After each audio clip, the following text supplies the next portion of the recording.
into Closing Trades right here on ET Now. I'm Shrishti Sharma, and over the course of next 1.5 hours, we will be tracking all the big market action and get you prepared for tomorrow's trading action as well. So let's get started, but it has been a very good day for the Indian markets indeed, because we have seen a stellar recovery from the day's lowest point. It was a decent start for the markets, but we did slip below and managed to retest that 25,500 mark. But look at the move from those levels. It's almost 150 points of recovery for Nifty 50, and similar is the case for Nifty Bank as well, which was languishing behind. At a point in the day, it was down over 200 points, but recovered throughout, and over 100 points of gain is what we are getting to see. The leadership, of course, is definitely changing hand, and that has been the case for the markets of late. Some days it's IT, some days it's PSU counters, but for today, let's track what the market action is looking like and which are your top movers when it comes to the Nifty 50 basket, because a lot of these earnings reaction is something that we are getting to see. Just on the Nifty 50, 24,643 is where we are trading at, but it's IndusInd Bank all the way that is up almost 3% in trade right now. Defense as a pack has been doing very well, not just PEL, HAL, Must-Count Talk, but a lot of these other smaller names are having a good day today. Bajaj Auto, after the earnings, there was not much of a reaction, but for today, look at the move, almost a 2% gain over there, and Eternal, M&M, HDFC Life are some of your other top movers in trade right now. But on the flip side, Bajaj Finance, what a flop show it has been. Almost an 8% decline is what we are getting to see. Just a while back, we had the numbers coming in from Bajaj Finserv, not an impressive set yet again. The stock slumped almost 7%. ONGC has been reacting to its numbers, while Tata Motors PV division is also seen to be taking a backseat. But tomorrow, gear up for the action when it comes to the commercial vehicle listing. So that's about the construct in the market. The breadth of the market is a bit even, Steven, while in terms of the India Wix, that is trading absolutely flat. Those are some of the big moves that we have been tracking on the markets. But with this, let's move forward and let's start connecting with our special guest on the show. Firstly, let me welcome Kunal Bothra on the show. He's here with us in the studios. And Kunal, seems like a good afternoon. And I remember the conversation at the in the morning where you were of the view that the kind of moves that we are seeing, the kind of decline, it's an opportunity of buy. So bang on to that. Good recovery in the market. But what's next? Thank you so much for that, Srishti. Good afternoon. And yeah, I think like what we were discussing in the morning, that the 180-200 point dip on the Bank Nifty was a very good opportunity for intraday traders to try and chip into the indices, because we are looking at a index going into a fierce uptrend. Today's sell-off or the correction for the index was primarily on the back of few of those large cap names which had fallen very sharply. In a case in point, the names which you mentioned, Bajaj Finance, Finserv, Britannia, etc. So I think on the back of this, the markets had to go some bit of an adjustment. But when the trends are very strong and when the trends are on the fierce side, the capacity of the markets to recover is pretty much on the strong side. That's what we've seen today. What was also heartening to see was on an intraday basis in the first couple of hours of the trading, when the Nifty was down 100-150 odd points approximately. That was the point when the put-call ratio had also entered into an oversold territory. And we've historically seen that when put-call ratios generally enter into an oversold territory and the index sees a bounce, we see at least a couple of percentage points bounce on the index subsequently in the next couple of days. So heartening to see that we have already recovered more than 1% from the intraday dips on the indices. Net-net, the bias remains extremely bullish on the index, and this capacity of the index to try and recover from intraday lows indicates that the strength is more on the bullish side rather than on the bearish side. All right, so the strength is more on the bullish side rather than on the bearish side. That's the call coming in right now. But a lot of these earnings are also trickling in. Let's put the spotlight on the numbers flashing on the bottom of your screen. A strong show coming in from Hindustan Copper, despite all the news flow that we have been hearing about the shortage of the copper in the international market. It's yet again a stellar numbers, because for now, in the quarter gone by, the EBITDA has seen quite a significant jump. The EBITDA margins have now improved to 39.3%. And along with that, look at the growth in the profit figure. Again, a strong number, 81% jump on a YOY basis. So a strong show coming in from Hindustan Copper. But Kunal, all these counters that have the name Hind be it Hindustan Zinc, be it Hindustan Copper, they have been doing very well. Specifically, what's your take coming in on Hindustan Copper? Because it's been one of the strong candidates. Along with that, there's another fundamental news attached to it because of the shortage of copper in international market. How do you connect all these lines? I think it's a fantastic uptrending stock, Hindustan Copper, not just today. So I think if you look at this in the spectrum of what has happened today for the stock price, then yes, the stock would probably have reacted on the back of the news flow. But then you have to look at this in the spectrum of the last, I think, 10 years of charts. And I remember, I think Hindustan Copper was one of the stock which used to remain into a range around 50 to 100 rupees for a good part of the last, I think, 4-5 years back.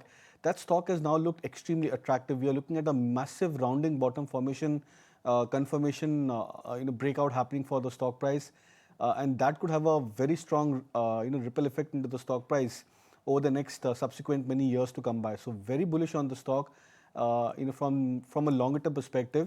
Short term wise, yeah, the stock may keep on going into those, flows of uptrend and downtrend in between. But I believe largely when the trend is extremely strong on the upside on the long term basis, the stock will have capacity to try and make comeback every now and then. So it's a good strategy to go for a buy on dips for Hindustan Copper with the long term trend still intact on the upside. All right, good strategy, or rather a good technical check coming in on Hindustan Copper. The charts look good, and the uptrend is expected to continue in the times ahead. But with this, let's also get you some of the stock ideas as well. And Kunal, tell us what's on your list. Which are the stocks that you are tracking? So I'll go with two buy calls. Adani Ports is something which looks attractive. It's come back into a breakout of a 5-day swing high. So that's something which I would recommend as a buy with a near-term target of 1550, stop loss at 1420. And the other stock is a buy on Tata Steel. Now you have to be bullish on metal stocks if you're bullish on the overall market, because there is a very strong likelihood that metal stocks are going towards a very strong second round of a breakout, potentially over the near term. So would look out for Tata Steel as being one of the other stocks where one could be bullish on from a current level perspective. Would look out for 189 as a target and 177 as a stop loss. All right, so those are the buy calls coming in from Kunal. Adani Ports as well as Tata Steel is something that he's bullish on right now. But with this, viewers, it's time now to slip into a very short break. But before we do that, after being debarred from engaging in any project financed by World Bank, we caught up with Jitendra Mamtora, the chairman and WTD of Transformers and Rectifiers, on his take on this matter. Let's listen into what he had to say. They asked us to admit that there is a flow in execution of the contract. So we explained to them everything, but they said that no, you will have to agree to that you have done not a fraud, but you have done a mistake by not following the World Bank rules as mentioned in the contract. So they didn't agree to that, and then it has gone to the higher-ups for taking the decision. They had written a letter to us which never reached us. In fact, they wrote a letter to us asking us to give any explanation if we want to give against their decision of barring us from quoting the World Bank. Though we don't hardly do any work with the World Bank, and it will not have any impact on the rest of the utilities in India. The orders which we have, or our participation in the tenders which are going to be there in India, or any other utilities which are not funded by the World Bank. So whenever there is a World Bank funding project, we will not be able to compete there or participate there.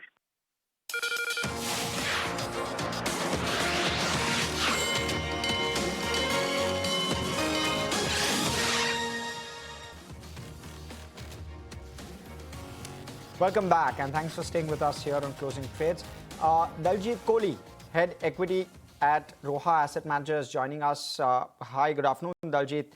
Let me, Daljit, start off by understanding your opinion first off on a Bajaj Finance. The numbers were not enthusing, and that's understandable. But when you're looking at this more from a slightly medium to long-term lens, it's a company which has done 24% AUM growth on the book size that it does. and a 23% PAT growth. Does it deserve the kind of cut that it's seen today? And if not, is it a good time to buy? Good afternoon. Thanks for having me on your show. First thing, as a disclosure, we don't own this stock, and we normally do not talk about stock specific. Just to give you an opinion on the stock, because it's one of the largest company in the sector, and we have positive view on NBFC, BFSI as a whole. I don't agree that their numbers were not so good. They were actually on that base, that large number, 5 lakh crore AUM, growing at 24% is not a bad idea. Now, there was slight blip on the NPA side, which is again some bit is seasonal and some bit is on the company itself asking for going slow on MSME and two-wheeler, etc. So there is absolutely nothing wrong on the company side, on the fundamental side. Only problem is that this stock has always traded at very high premium. So 5.5 times, 6 times book value. So obviously, whenever there is a cut in guidance or there is a small hint of anything going wrong, the market will punish it like that. In fact, such kind of 5-6% falls are opportunities for people who want to hold these kind of stocks for a very long time. As I clarified, we don't own this stock because our mandate is a small and mid cap stock. So we look for opportunities in that region where companies are in the range of 5-10,000 crore to 25,000-30,000 crore kind of market cap. We have a positive view on NBFC. We are already owning a couple of them. One of them is into housing finance, affordable housing. Some of them are into gold loans. So it's a mix of those things. And we believe that next 2 quarters will be very good for these companies. Kunal, we spoke about Bajaj Finance earlier this morning on charts. How is it looking to you now with a 7.5% gash on the chart there? Is it a good time to buy? I think it's a good time to chip into the stock price, because the stock has a tendency of reacting sharply post results, and then over the next subsequent day, the stock generally settles into a decent kind of a trading range. Today, of course, the volumes are on the higher side, because of the reaction, the results for the stock price. But then when you have to look at this in the spectrum that the markets are or the benchmark indices are looking strong, there would be a point where Bajaj Finance will also start to make a comeback in taking good support. So I think the near-term charts for the stock indicate support closer to this 985 to 1,000 levels where it's trading right now. Maybe another 10 point, 15 point drop at large, but then I think largely closer to this 1,000 odd levels could be a interesting juncture to try and chip into the stock. Okay. Now, with regard to this move, and because it was such a material move, we spoke with Pranav Gundlapalli, Senior Research Analyst at Sanford C. Bernstein, and he shared his views on Bajaj Finance post the Q2 numbers. He believes that credit cost will stay elevated for a slightly longer period of time. EPS growth is expected to be in around the 20% bracket rather than the 23-24% which the company is aspiring for. Listen to some of his views. The NPA increase does look a bit concerning, and combined with that, you see a provision coverage ratio dip, then we do expect credit costs to stay elevated for a longer term. So in other words, about 200 basis points might be the new normal, which I don't think is priced in yet. EPS growth for this business will remain at around 20%, which is very healthy, but that will require a reduction in their price to earnings multiple. So we see most of the decline or the lower target price a result of a lower multiple that we think is the right one for Bajaj Finance, given its current stage of the business. Okay. Yeah, of course. So that's Bajaj Finance. The other big mover, Srishti, in fact, today was a Britannia. I mean, the kind of move on that counter because of that change where Varun Berry has stepped aside. Yeah. And of course, that has caused pressure on the stock as well, Kunal. Kunal, what's the sense like on charts now with this kind of cut that we've seen today on a Britannia? 3.5% is recovered from the day's lows for sure. Is this a trading idea for the rest of the week? Not a trading idea for the rest of the week, but it's a good time to chip into the stock at current levels, because such kind of event-based reaction to the stock prices historically has proven to be a good opportunity for longer-term, investors or slightly higher time frame traders to enter into the stock. And I look at it this way: that the stock was down, I think, 6% or so at the start. It's recovered almost 2 or 3 percentage points from the intraday bottoms. I think around 5,700, 720 thereabouts for Britannia. So I think in that context, it's a very good recovery which the stock has shown on the intraday basis. Again, indicative of the fact that we are looking at a good support or demand for the stock at 5,700 kind of a base. So keeping that as a support for Britannia, I think it's a good level where traders could look at a contra buy at current zone.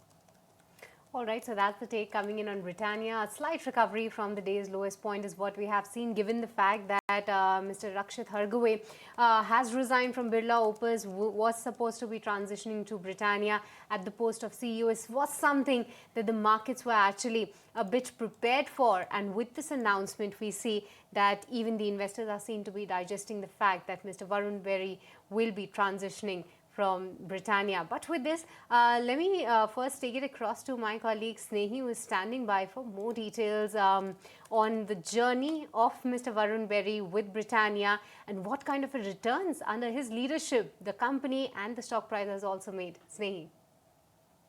It's the end of an era at Britannia Industries because you have the Vice Chairman, the MD and CEO, Varun Berry, who has tendered his resignation last evening. And this was, he had first given his resignation to the board on the 6th of November. The board approved that resignation and they waived off his notice period as well.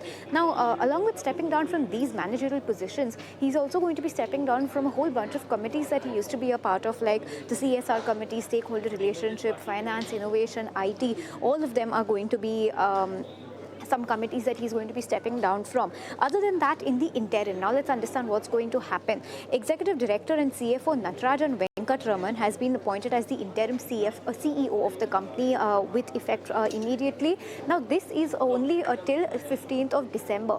What happens on 15th of December? Ex-Birla Opus Paint CEO Rakshit Hargave, he takes over as the CEO of Britannia Industries. That was flagged off in the earnings call of Britannia about a week or so ago. So that management transition is still about to take place. So yes, this resignation was completely unseen and this has come as a surprise to us and the street as well. If you take a look at Varun Berry's journey in Britannia, in 2013 he joined Britannia as Vice President and COO, bringing a host of experience with him from PepsiCo and HUL. In 2014 he was elevated to MD. In 2018 his post of MD was renewed for another 5 years, his term of MD, and in May 2025 he was elevated to CEO in addition to his existing responsibilities after Rajneet Kohli resigned in March from the CEO position. So in the interim, he was also looking at the CEO post, and now that has been filled or is going to be filled in December by Mr. Rakshit Hargave. If you take a look at Varun Berry's contribution to Britannia, it's been innumerable in terms of the change that he has brought. It's unvaluable on that part.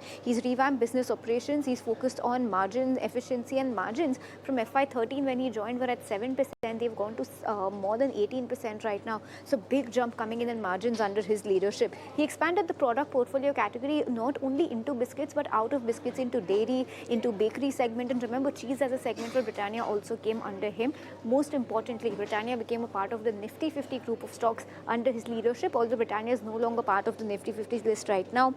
He strengthened Britannia's distribution, brand building, and a local management team that he wanted to build. So lastly, if you take a look at Britannia's stock price move since 2013 when he was appointed, that has grown at a CAGR of 31%. So big moves coming in, and yes, surprise resignation on the street. The stock is reacting to that as well. All right, thank you so much, Snehi, for getting us all those details. So yes, it has been a fulfilling journey in Britannia. What a run-up that the stock has also shown under his leadership. But with this, viewers, it's time now to slip into a very short break. We'll be right back with more on the other side.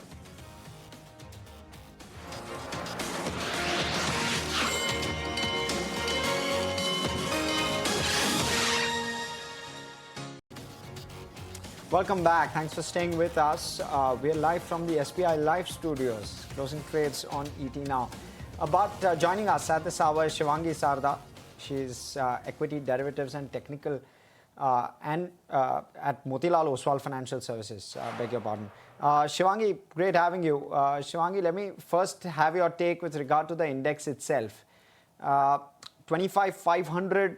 What are the levels you're looking at now, at least for this week?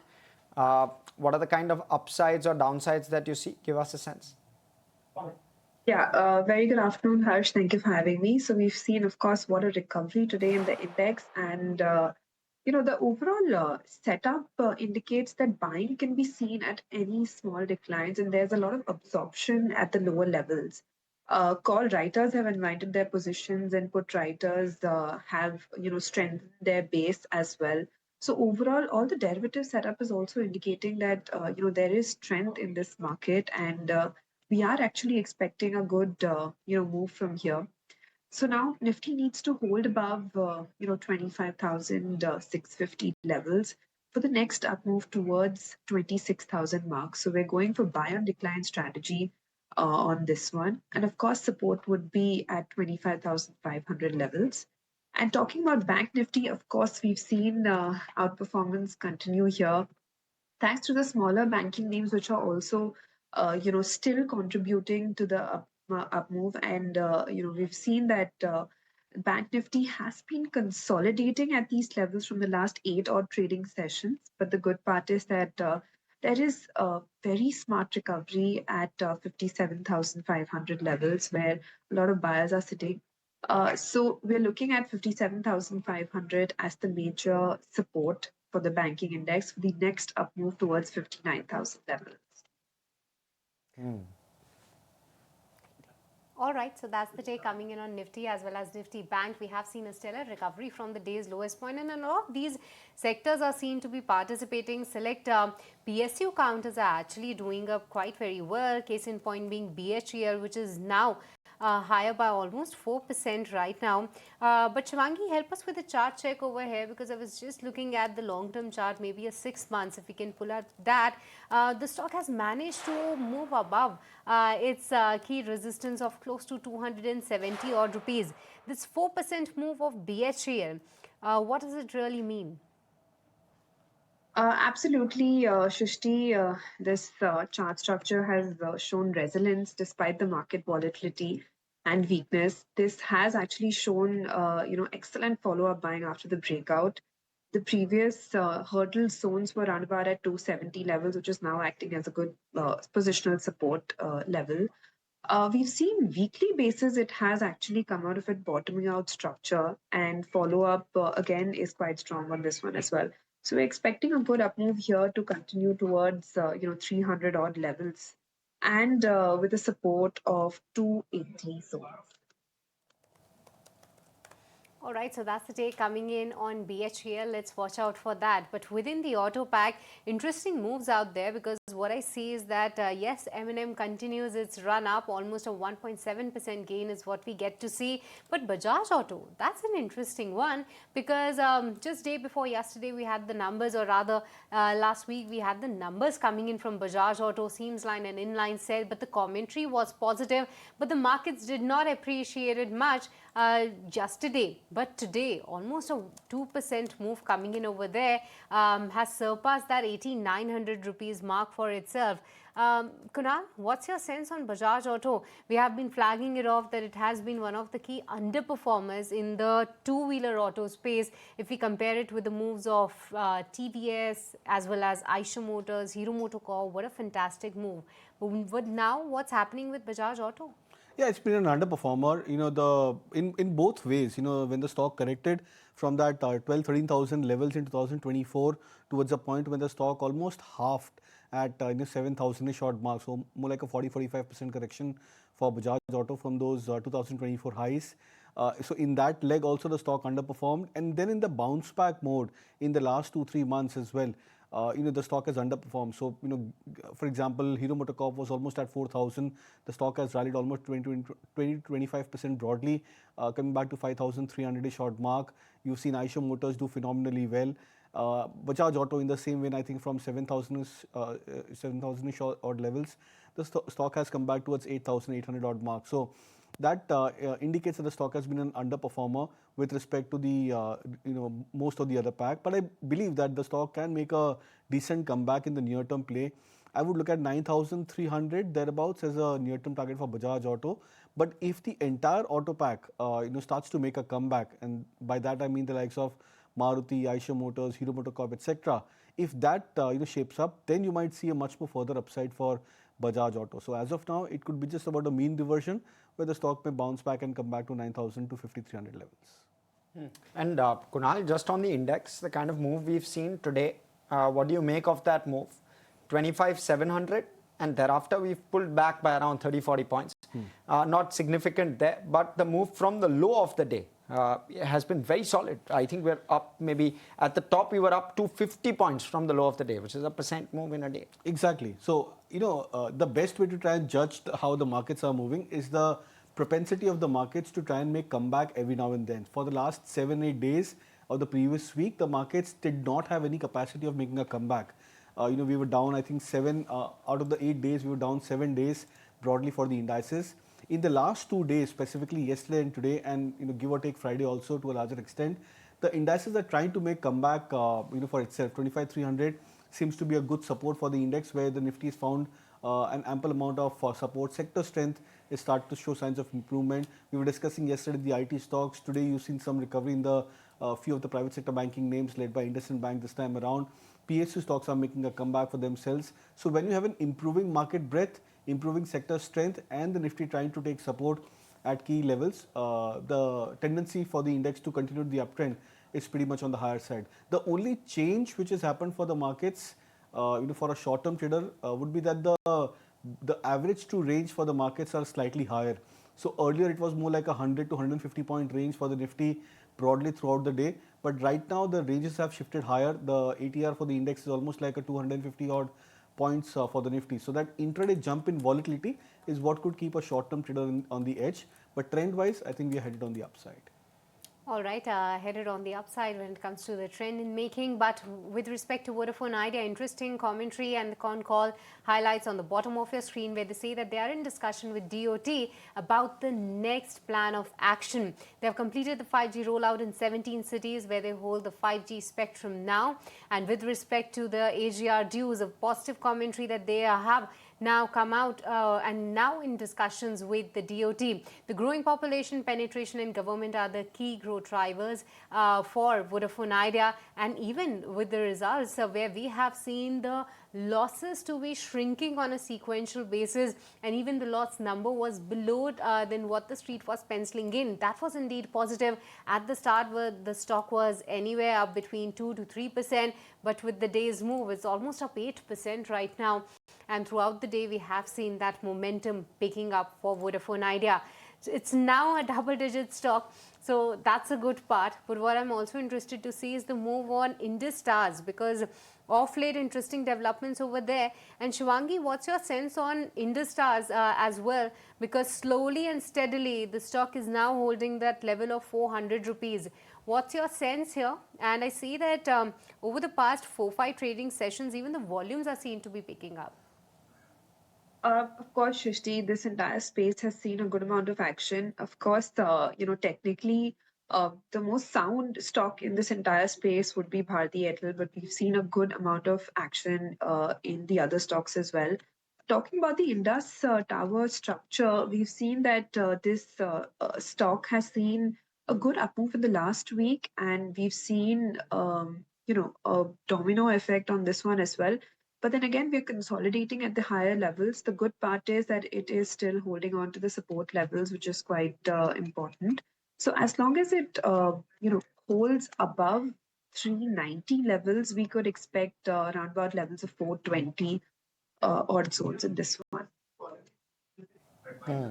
ARPU too, in fact, improved to 167 rupees from 165 rupees last quarter.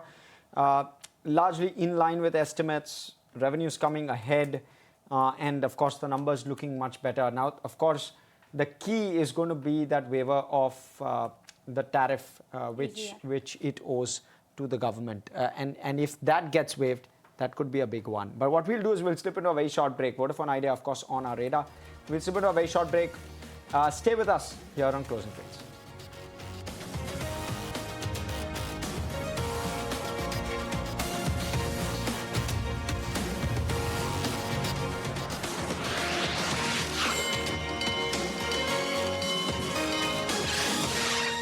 Well, we're live from the SBI Live studio and quickly talking about Vodafone Idea. Those flashes still coming in from the con call.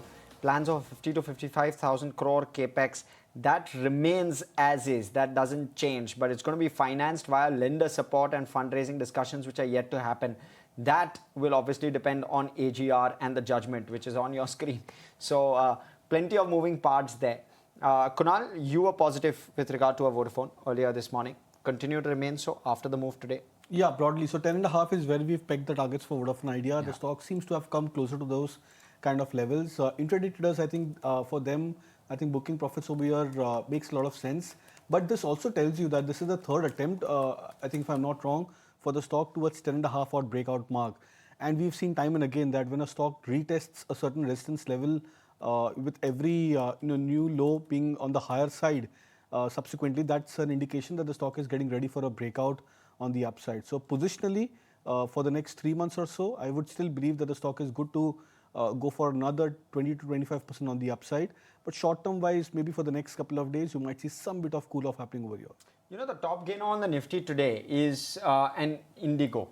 Shivangi, Interglobe Aviation, would that at all feature on your list of buy calls? And what do you make of the 3% move today?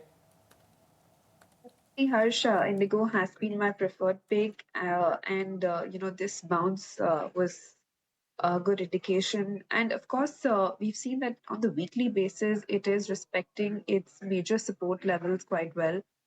In fact, positionally as well as for short-term traders, this level would be a good time to buy in. And we've seen the stock is now trading above its 50 DEMA, which is quite positive. And immediate basis, we've seen a lot of IVs cool off, which indicates that bulls are quite comfortable at these levels. We're expecting the next targets towards 6,000 odd levels for Indigo with a support of 5650 levels. All right, so that's about Interglobe Aviation. Today, we also had the news flow coming in on Interglobe, where the company plans a code-share partnership with China Southern East Airline. So that's one of the other big movers today. And along with that, the company has also commenced direct flights from New Delhi to China.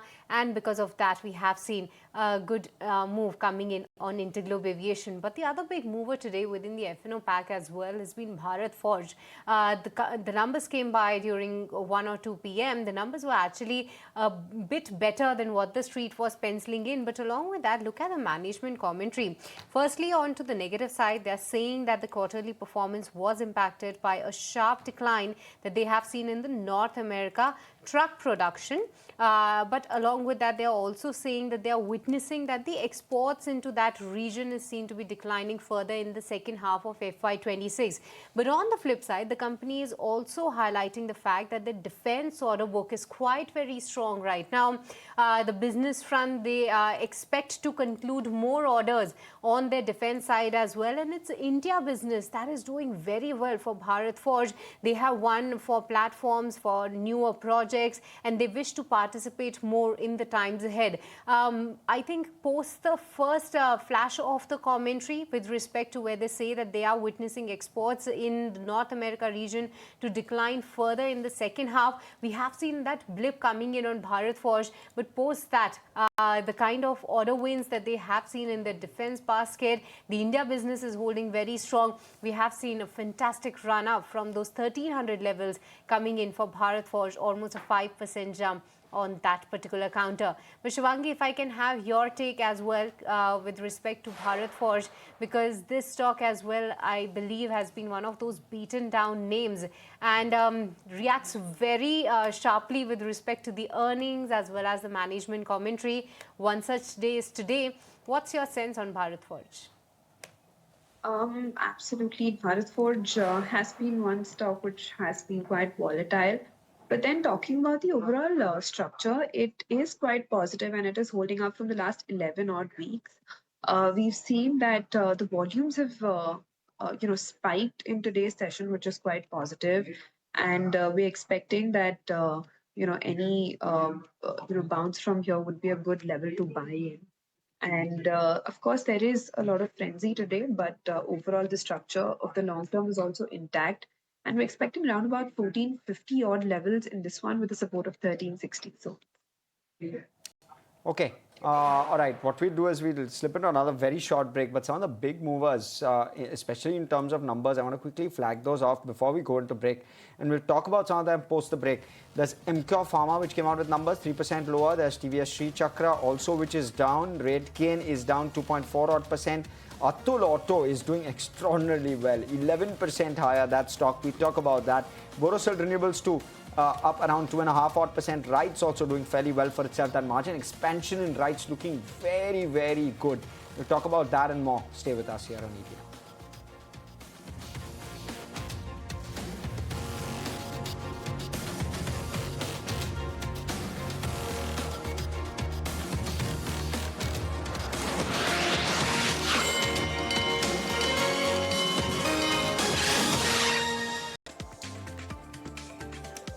Welcome back and thanks for staying with us. Now, we were talking about some big movers, especially on the back of numbers. And, let me firstly bring on board Sunil Subramanian, who is founder and CEO at Sense and Simplicity. Great having you here, sir. And Shivangi, of course, is still with us. Shivangi, your take on a Bharat Forge, if you already haven't taken a view from you on this one? Yes, Harsh, Bharat Forge, we've discussed. The stock looks quite positive, and we've seen that the price volume surge in today's session is quite, well. We've seen that on the weekly basis, it has, bottoming out structure, and we are expecting around about targets of 1450 on this one with a support of 1360 level. All right, so that's the take coming in on Bharat Forge. A stellar move in today's trading session is what we have already seen. But with this, Shivangi, we let you go. So good having you on the channel today. Always a pleasure. All right, but we have Mr. Subramanian with us, so let's take the discussion forward with respect to what is he looking with respect to the markets and the move. But before that, interesting numbers coming in from Yatra, I believe. Just a while back, we had that flash coming in wherein we have seen very good set, and even the stock is seeing a very good move, almost a 13% jump is what we are getting to see. The profit has seen a surge of 94% on a YOY basis, while the revenue has seen a surge of 48% YOY. So, Mr. Subramaniam, let's start with this theme itself. Let's pick it up with respect to the travel and tourism theme. Of late, what's the sense that you are getting? Because Indian Hotels did come out with its numbers, while the management commentary remains to be on the positive side for Q3, but the stock was a bit subdued. While Yatra numbers, the stock is very, very much excited right now. There are smaller hotel plays as well. Where are you finding opportunity in this space? Is there any with respect to the valuation comfort and the growth outlook? I think this is all a part of the discretionary consumption pack, and the fact that the GST cut. So even in the hotel industry, if you notice, I think up to 7,500 rupees, the GST has dropped dramatically. So I see value in the middle class budget hotel space rather than in the 5-star and the premium luxury spot, because that's where it's making a huge difference. And as you know, I think ever since we've seen the Kumbh Mela and the Ram Janmabhoomi inauguration, we've seen the domestic religious spiritual tourism pick up, and that's being sustained because you're seeing this all over the country. So I think the budget hotel space and all of these tier 2, tier 3 cities are seeing a huge mushrooming of a lot of hotels. And these are 3-star and 4-star. So I see that's where the big growth opportunity is, because it's a middle class which is making its presence felt with the tax cut from the government up to 12 lakhs, with the GST cuts. It's they who are now beginning to feel that I can look positively to the future and are beginning to spend money, whether it's on durables, whether it's on clothes, or whether it's on travel. So I would say that's the sweet spot, because the 5-star and above is more of a foreign tourist come business traveler. But it's the real boom in the country, I think, is happening in the mid-tier hotels from the mid-tier cities. And I think that's where a huge expansion and boom. And what's probably adding to this is the hospital space, because, along with hospitals, people who are coming in from Africa, from the East Asian countries, from Bangladesh, they all come, the families come and they need to stay. So there's a lot of related boom and there again, it's in the 3-star and the 4-star category. So to summarize, That's where I see the spot, the budget and the slightly above budget, middle class kind of mid-tier hotels and mid-tier cities. And Sunil, just shifting tack here, you've got Britannia, where there's a huge leadership change which is at play. The kind of reaction on the counter you believe warranted from a fundamental perspective will be interesting to have your view. We've taken a technical view, of course, from Kunal earlier, but give us your sense on the fundamental. Is this as big as the street is reacting to, or do they have enough depth to take care of this void that could get created? So I think that fundamentally its company is sound. And fundamentally, I don't think the change in the top leaderships makes that big a difference. But the market tends to react to this. So it's more of a knee-jerk reaction of the market. And I would still say that companies like these, right, which are well-established hierarchical framework for doing their business. They are not one person driven. They are not a family owned business. So to that extent, I think whatever reaction in the market is there in these kind of companies, I think it's an overreaction and the fundamentals are solid. And I don't see any challenge to the fundamental outlook because of this change. All right, so that's the take coming in on Britannia. Let's watch out for that. But one of the other strong movers is HEG today. HEG did come out with a very good set of numbers. And Kunal, the other stock which actually mirrors the move of HEG is actually Graphite India. I see that at the start of the day, the stock was quite flat, but throughout the day is also seen to be picking up momentum and even bigger gains than HEG right now. Which amongst these is looking good to you? Yeah, so I think both of them are very high beta in nature, but both of them are showing signs of improvement on their charts on the recent basis, because HEG, if you look at the recent charts, 600-ish thereabout has been the level the stock has tested twice, and the stock has corrected sharply from those 600 levels. But it seems like that 500 mark broadly is a strong support. The 200 DM is also closer to those 500-ish odd levels for HEG, and the stock is taking support at those zones. So that becomes a territory where traders could look at a contra buy. For graphite, I think we are also seeing closer to this 450, 470 mark as a major support. The stock has bounced off from this levels twice or thrice in the last 2 or 3 months. So that seems to be a good enough support zone. But the point with both of these stocks is they are very high beta in nature, and we've seen swings of almost 15 to 20% for many times for the stock price. So that's why you have to be a lot more skeptical with respect to the kind of quantity you are looking to buy, the position sizing, as well as the entry price for the stock.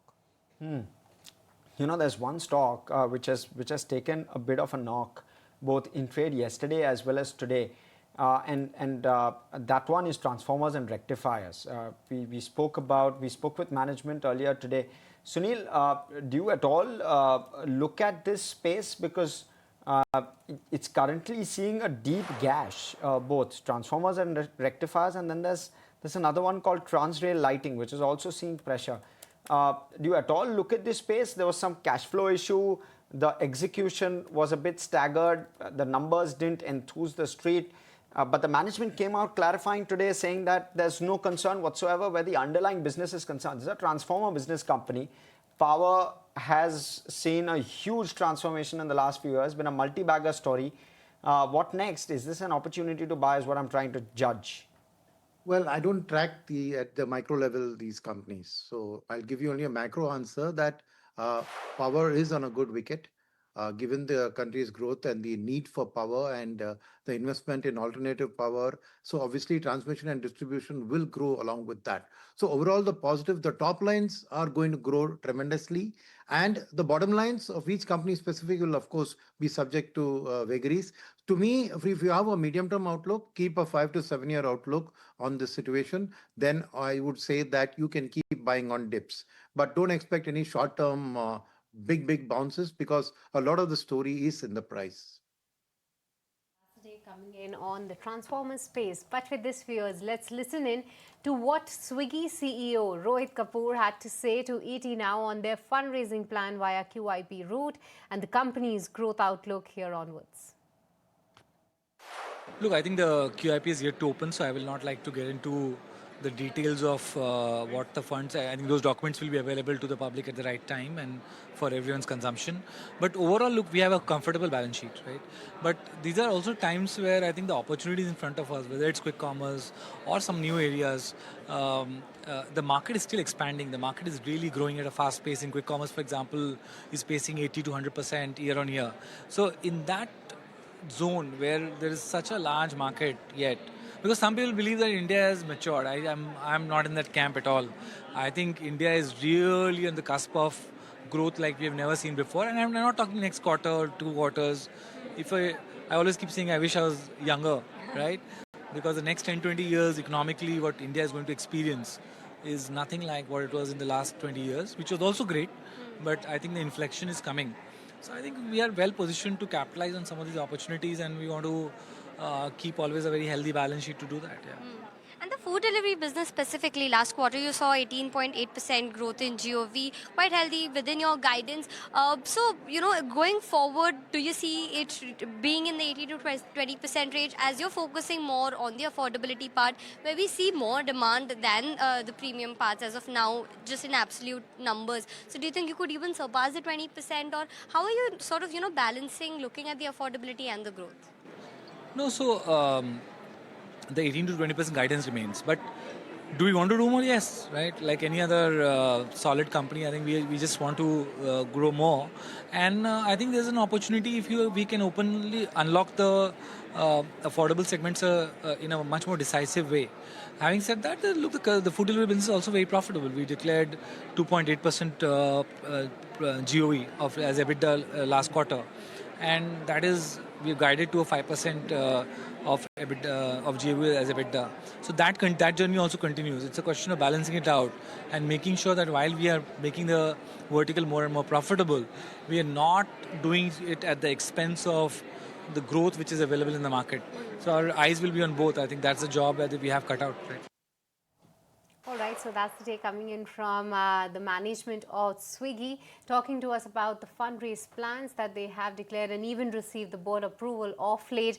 And yes, of course, interesting times. But Sunil, what's the sense that you are getting on the quick commerce space right now? Because yes, of course, the competition is seen to be intensifying. What these managements are highlighting is that the quick commerce space specifically is facing some bit of a slowdown. On the other side, we have seen that platform fees going away in some of the unlisted players. So definitely the competition is seen to be perking up. And also given the fact that all these companies have already seen a very good run-up in the past couple of years, the TAM definitely has a headroom to grow. But what's the sense and what will be your advice for investors? My advice is simple. Keep buying, stagger, but diversify.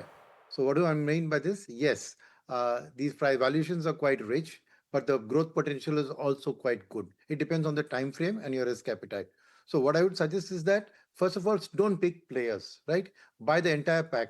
If you're in that space, buy the pack. So diversify it. But do staggered, because these are also, because of the high valuations, subject to greater degree of volatility than the market. And any news flow this way, that way, anything, even macro news flow tends to affect these. So stagger your buying in this, so that you keep buying it at all price points. But like I said, buy the pack and not the particular wolf.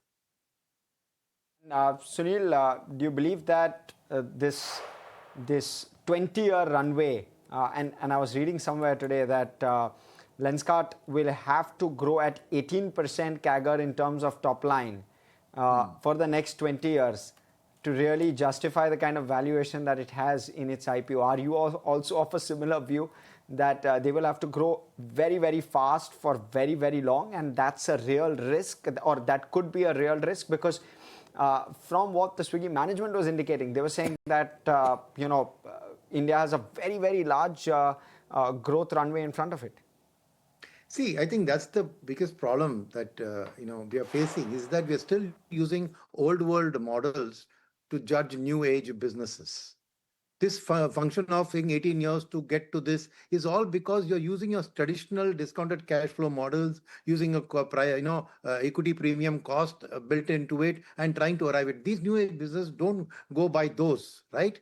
They are going to expand India's market in a tremendous way. Now, whether it grows 18% per annum or 20% or 5%, it's not about that kind of a number. The market is going to continuously. So 10 years from now, the market will be discounting a 20-year story. So 20 years from now, discounting, when you see something which is just starting off in terms of its targeting the Indian population as a market, right? Is going to not dry up in the next 5 years or 10 years. So the traditional values don't fix. So these things are all very new, and that's why the market participants are rushing over themselves to pay the premium today. It's not coming from just your old age method of evaluation. So I would rather that we don't even look at that way. Say that, is this a growing space? Yes. Is this a company geared well in an organized sector, in a largely unorganized sector? It's an organized play coming in, targeting a premium segment? Yes. Now, is that something that in India is going through from a formalization, digitalization process? Our economy is going to explode. So you can't put numbers to this. When something is going in geometric progression, we are still using arithmetic progression to kind of assess it. So I think, like I said, again, in all these new age, right? I don't like to talk company specific, but build new age portfolios, diversify in all of those companies, stagger your investments because they will be more volatile. That's the simple mantra that you have to follow because they don't fit into your models. And that's why you have had big DIIs and FIIs participate in these IPOs at those valuations.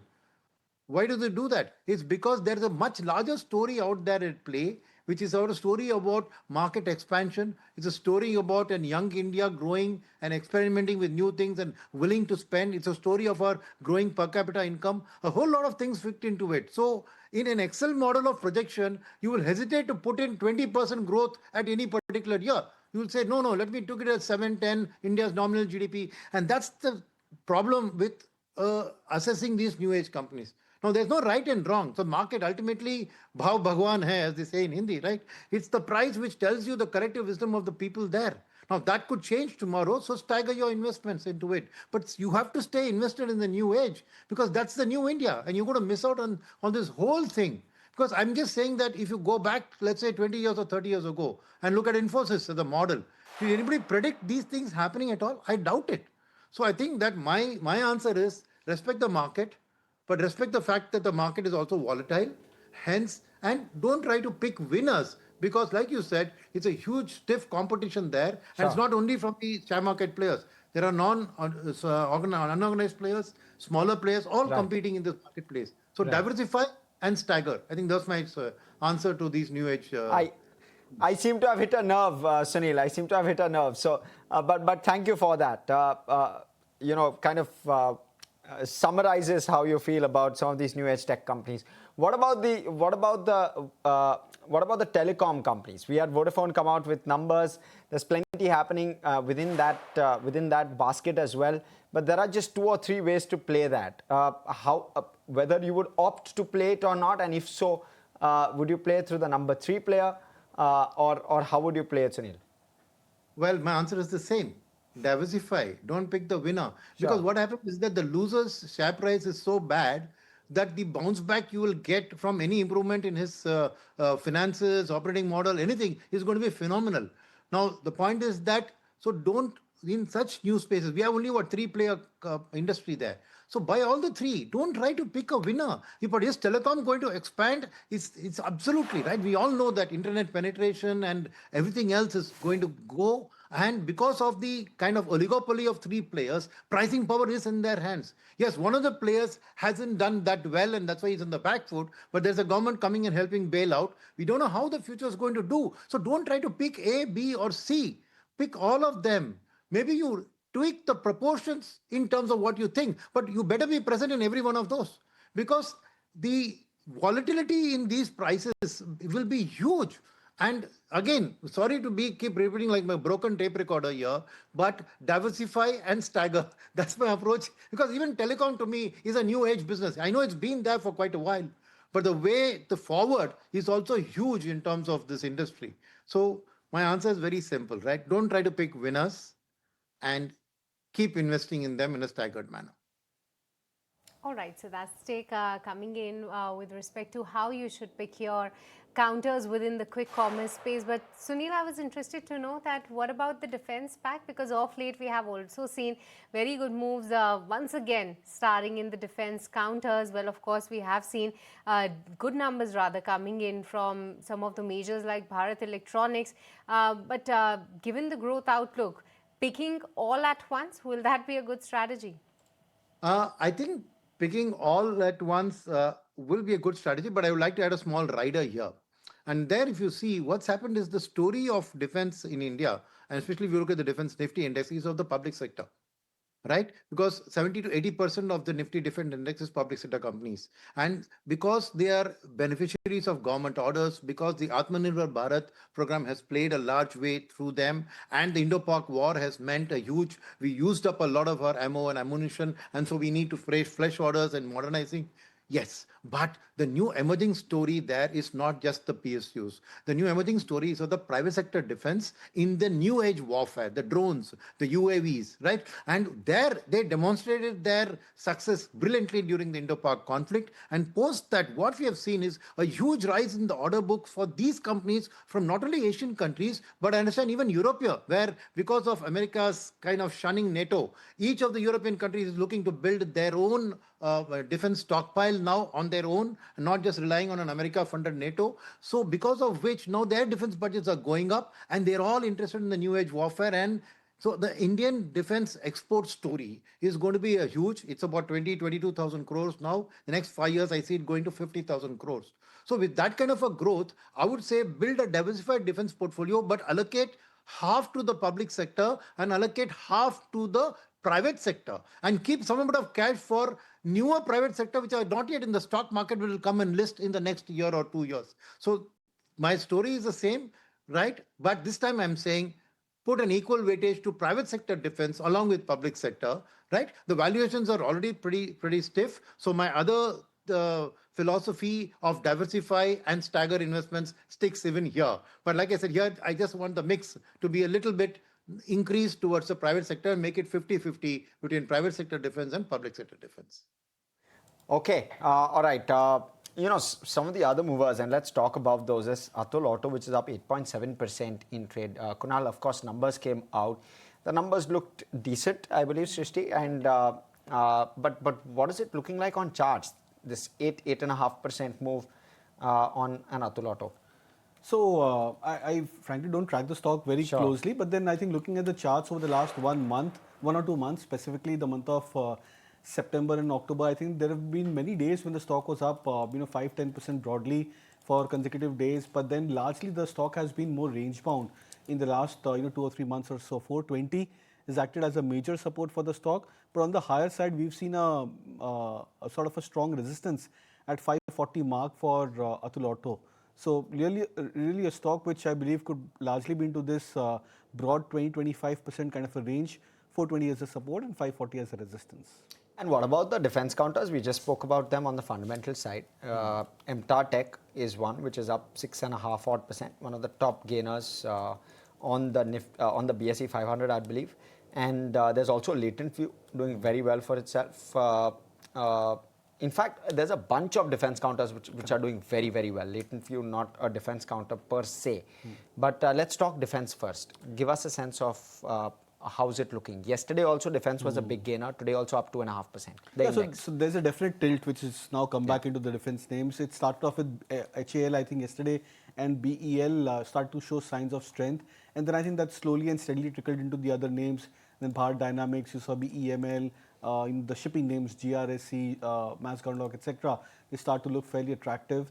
And now I think you've seen the other names also start to participate, rights, etc., which have started to look attractive in terms of the last couple of days of price move. But largely you have to understand that this is a very strong major long-term uptrend which you are seeing for the entire defense names. Within this pack, there have been multiple stocks which have different characteristics. For example, BEL is one of the more formidable names, relatively low beta stock from the rest of the stocks in the defense pack, large cap names of course. I think the stock has shown signs of absolute stability over the last many weeks and months of the markets being volatile in many phases. HAL over the last, I think, 1 or 2 months, the correction was a little bit more on the steeper side, when the stock had come back towards, I think, 4,200, 300 kind of a mark. That was a bounce back towards its long-term moving averages or a mean reversion. That stock also looks attractive now at current levels. So it's really, I think, a play over here that how many stocks which you're looking to buy from the defense pack, because many of these stocks are poised at a different juncture. You have these shipping names, for example, Mascon Dog, GRSC, etc., which are still way off from the 2024 highs.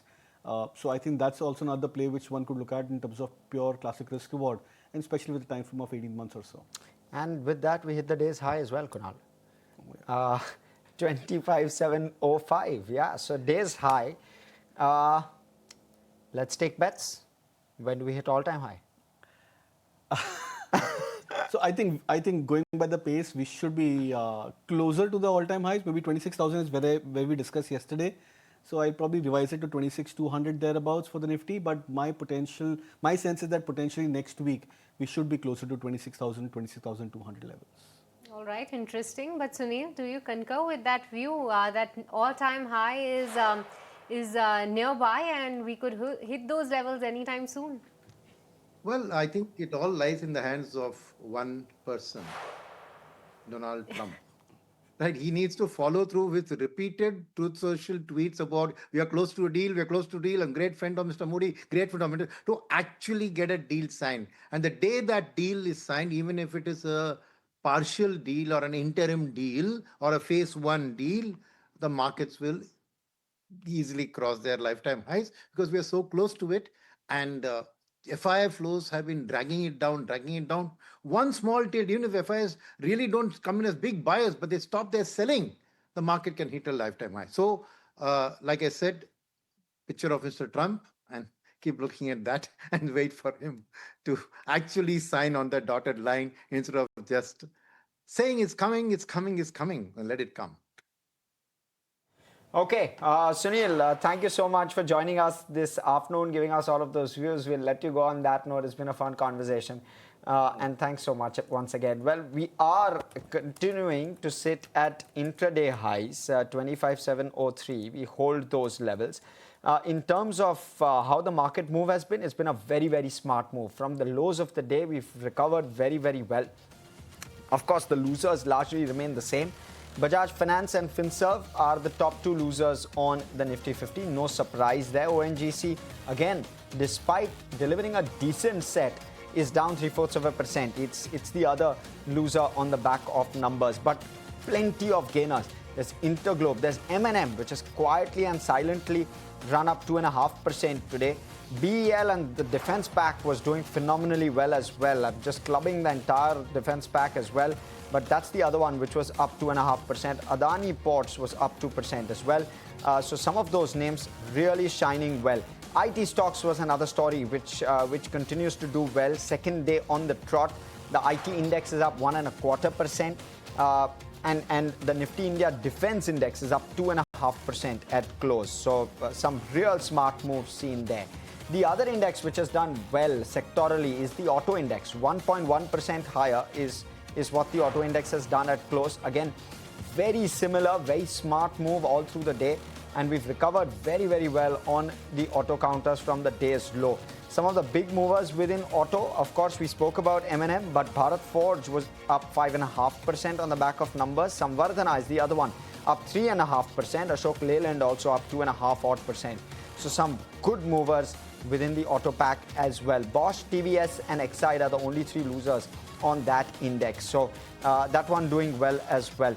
The metal index up 0.7%, but within broader markets as well, the Nifty mid cap up 0.5%, so seeing good traction. But the Nifty small cap seems to be the one which is in some bit of pain, and which is why the breadth of the market hasn't really tilted in favor of the advances. So while the Nifty has closed 0.5% higher, the mid cap index also very close to 0.5% higher. The small cap index is where a bit of a drag has played out, at least in trade today. Some of the other names within the banking space also doing fairly well. IndusInd was the top gainer on the Nifty Bank, and that one also seems to have done fairly well for itself. But outside of that, you saw ICICI and HDFC go home with some gains, Axis and SBI as well. So it's the larger banks which have taken home gains today. So a decent outing for some of those names as well. The PSU banking index continues to languish a bit. I'm curious to know how that will likely play out, because we saw very good traction within that PSU banking pack at least till a couple of weeks ago, after which we've seen a bit of a cool off. But now we're closer to those 8,300 record high levels, and we're seeing consolidation play out there. So what next for it is something that I'll be curious to know. But at least that's how most of it has played out. Let's talk about the advance decline very quickly. Just about 1,040 advances to 1,283 declines. So the advance decline not looking pretty per se. The breadth is negative, at least at close today, Srishti. Well, yes, that's about the closing with respect to the markets. But along with that, Kunal, if you can help and have your take on this one, 24,700 and above, that's the closing. How is the opening looking like for tomorrow? The opening should be on the positive side, and I think we should be able to carry forward the momentum what we've seen today.